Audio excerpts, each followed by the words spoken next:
ಮುಖ್ಯಮಂತ್ರಿಗಳು ಮತ್ತು ಉಪಮುಖ್ಯಮಂತ್ರಿಗಳ ನಡುವೆ ಯಾವ ರೀತಿ ಒಳ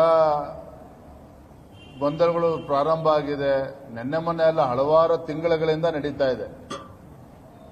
ಕೆಲವು ತಿಂಗಳುಗಳಿಂದ ಮೈಸೂರಿನಲ್ಲಿ ಸಿದ್ದರಾಮಯ್ಯನವರು ತಮ್ಮ ಶಕ್ತಿ ಪ್ರದರ್ಶನವನ್ನು ಏನು ಮಾಡಿದ್ರು, ಡಿ.ಕೆ. ಶಿವಕುಮಾರ್ ಅವರು ಅಚಾನಕ್ ಆಗಿ ವೇದಿಕೆಯಿಂದ ಹಿಡಿದು ದೆಹಲಿಗೆ ದೌಡಾಯಿಸುವುದನ್ನು ಕೂಡ ತಾವು ನೋಡಿದ್ದೀರಿ.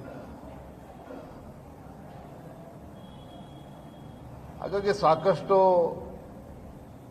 ಗೊಂದಲಗಳು ಕಾಂಗ್ರೆಸ್ ಪಕ್ಷದಲ್ಲಿ, ಆಡಳಿತ ಪಕ್ಷದಲ್ಲಿ ಇರುವಂತದ್ದು. ಮುಂದಿನ ದಿನಗಳಲ್ಲಿ ಯಾವ ರೀತಿ ತಿರುವು ಪಡೆದುಕೊಳ್ತದೆ ಕಾದು ನೋಡಬೇಕಾಗಿದೆ ಎಲ್ಲರೂ ಕೂಡ. ಕೊನೆ ಪ್ರಶ್ನೆ, ತೇಜಸ್ವಿ ಸೂರ್ಯ ಅವರು ಬಹಳ ಇಂಪಾರ್ಟೆಂಟ್ ವಿಷಯವನ್ನು ಮಾಧ್ಯಮಕ್ಕೆ ಹೇಳಿದ್ರು. ಪಾರ್ಟಿ ಅದು ನಿರ್ಣಯ ಮಾಡಿದ್ರು ಗೊತ್ತಿಲ್ಲ, ಸಮೀಕ್ಷೆಯಲ್ಲಿ ಅದು ಭಾಗ್ಯ ಆಗಬೇಡಿ, ನಾನು ಆಗೋದಿಲ್ಲ ಅಂತ ಹೇಳಿದ್ರು. ಪಾರ್ಟಿ ತೀರ್ಮಾನವೋ ವೈಯಕ್ತಿಕ ತೀರ್ಮಾನ? ಇಲ್ಲಪ್ಪ, ಅದ್ರ ಬಗ್ಗೆ ನನಗೆ ಮಾಹಿತಿ ಇಲ್ಲ ತೇಜಸ್ವಿ ಸೂರ್ಯ ಅವರು ಏನು ಹೇಳಿದ್ದಾರೆ ಅಂತೇಳಿ. ಆದರೆ ರಾಜ್ಯ ಉಚ್ಚ ನ್ಯಾಯಾಲಯ ರಾಜ್ಯ ಸರ್ಕಾರಕ್ಕೆ ಜಾತಿ ಜನಗಣತಿ ವಿಚಾರದಲ್ಲಿ ಯಾವುದೂ ಕೂಡ ಅದು ಕಂಪಲ್ಸರಿ ಅಲ್ಲ, ಯಾರೂ ಕೂಡ ಒತ್ತಡವನ್ನು ಹೇರಬಾರದು, ಇದನ್ನ ಸ್ಪಷ್ಟವಾಗಿ ಉಚ್ಚ ನ್ಯಾಯಾಲಯ ಮಧ್ಯಂತರ ತೀರ್ಪಲ್ಲಿ ಹೇಳಿರುವಂಥದ್ದು.